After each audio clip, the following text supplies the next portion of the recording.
APD's new chief says the police shooting that killed a homeless man in the foothills is justified. The video shows the suspect turning away as officers fire. News 13's Chris McKee was there. He's now in the Newsplex with more. Yeah, Kim, at a news conference today, Chief Gordon Eden released video from Officer Dominic Perez's helmet camera. He fired 3 shots, but before that, you'll see a flashbang goes off, then officers make their move.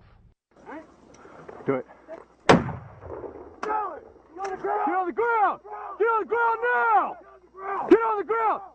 Get on the ground! Don't make noise! Put up! This home video shows the man before the shooting. Police say 38-year-old James M. Boyd is the man who was killed. Boyd was arguing with police for hours last Sunday in the foothills after officers tried to talk to him about illegally camping. At the press conference today, Chief Gordon Eden said Boyd pulled 2 knives on the officers to start the event. More than 3 hours after the whole thing started, police moved in. Chief Eden said officers Keith Sandy and Dominic Perez on the left fired their rifles 3 times. But he called the shooting justified today, saying officers also used non-lethal force, first throwing a flashbang, then releasing a dog, and simultaneously using a taser gun and beanbag rounds. Chief Eden said officers fired because Boyd made a direct threat at the canine officer who was unarmed. Actually, if you watch the videotape, all the less than lethal devices were in fact deployed.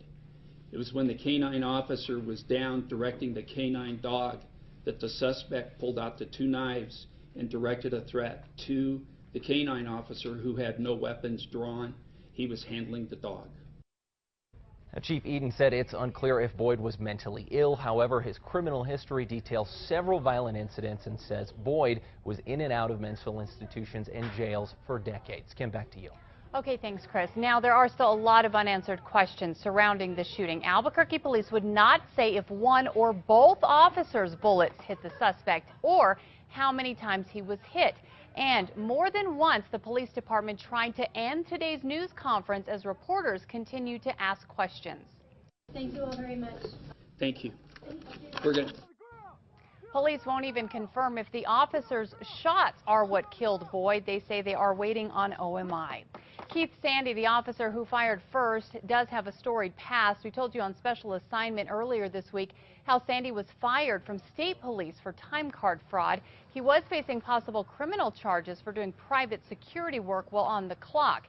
In 2007, he was hired on by APD anyway. Back then, the department told us he would not carry a gun or have a badge. But as you can see, that obviously did not stick, and he worked his way up to the rope team. Hands out to your side! Beanbag! Beanbag! Drop the knife! Drop the knife! Drop the knife! You got the knife? No. I'll be your hands free. Still. All right, he's good. Somebody step on that right hand real hard.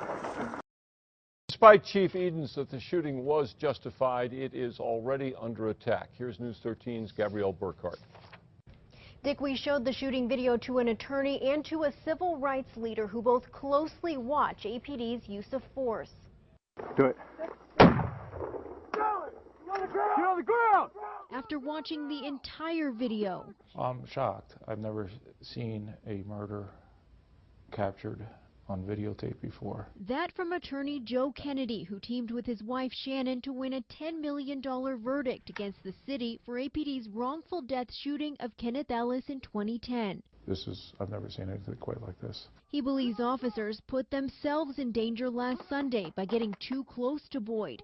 Peter Simonson of the ACLU says the current federal investigation of APD needs to include this case. Was there another way to approach this whole situation that didn't have to result in someone dying? We need a trustworthy investigation of incidents like this. Chief Eden emphasized that officers tried less lethal tactics like the flashbang, a taser shotgun, and the canine, but he insisted that in the end they had no choice. It was when the canine officer was down directing the canine dog that the suspect pulled out the 2 knives and directed a threat to the canine officer who had no weapons drawn. The big lie is anytime our officers shoot, they had a right to shoot because they felt threatened. And if this doesn't convince this chief and this mayor that officers are out there killing people without justification, I don't know what will. Kennedy also points out that after repeated instruction to Get on the ground! the suspect is turning away and is leaning toward the ground when officers fired 6 shots. If they're giving him an order to get down on the ground and he behaves in a manner that looks like he's getting on the ground, what right do you have to shoot him? Boyd does have a violent past going back nearly 20 years. A few years ago, he punched an APD officer and broke her nose. He also sliced another homeless man with a box cutter in a fight outside a downtown shelter. Back to you.